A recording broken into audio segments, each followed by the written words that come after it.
s'est passé, on jouait depuis 86 minutes du côté de la Beaujoire et puis le ras-le-bol dont on vous parlait depuis quelques semaines. Les supporters par centaines vont pousser, masser sur le grillage, passer derrière le but côté droit du stade de la Beaujoire, et le match est tout simplement arrêté avec des banderoles bien sûr très dures envers l'actionnaire principal, envers le duo Grippon-Roussillon. Match arrêté à la 86e minute. Les forces de l'ordre vont rentrer après 10-15 minutes délicates où on ne savait pas si le match allait reprendre ou pas. Le règlement est en votre faveur. Finalement, le match est gagné par Toulouse. C'est l'info qu'on peut vous donner à cette heure-ci.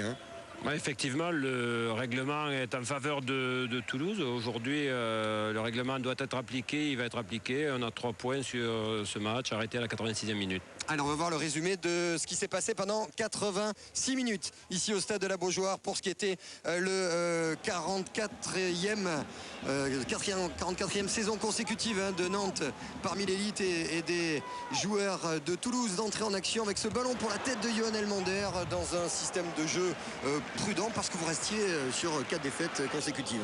Ouais, il fallait être organisé, être en place, d'abord être très solidaire, très groupé, avoir un bon bloc équipe.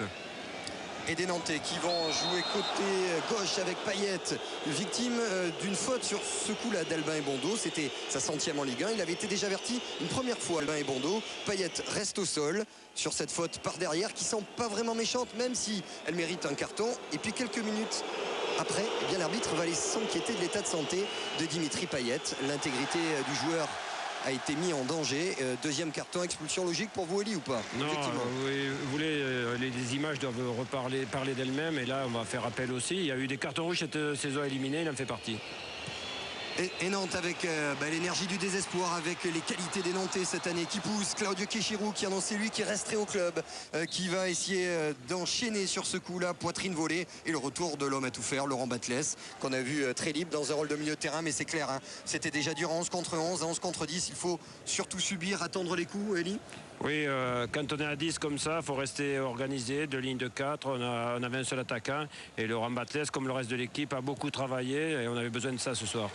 Et on avait besoin bien sûr d'un Johan Elmander, pour l'instant toujours à Toulouse. Bien sûr, si Toulouse est européen, ce sera plus facile pour le garder, lui à qui il reste quand même 3 ans de contrat. Mais on sait que certains grands clubs, notamment en Espagne, seraient prêts à lui faire des Pandores. Et puis l'autre mauvaise nouvelle, est-ce que vous avez un état de santé du côté de Johan Elmander, un bilan de santé? Il y a beaucoup de choses effectivement ce soir. Johan Elmander a perdu un peu connaissance, mais là sa santé va bien. Il va être en observation quelques heures, mais tout va bien. Avec le ballon dans les pieds nantais, cette volée, c'est celle de Luigi Pironi.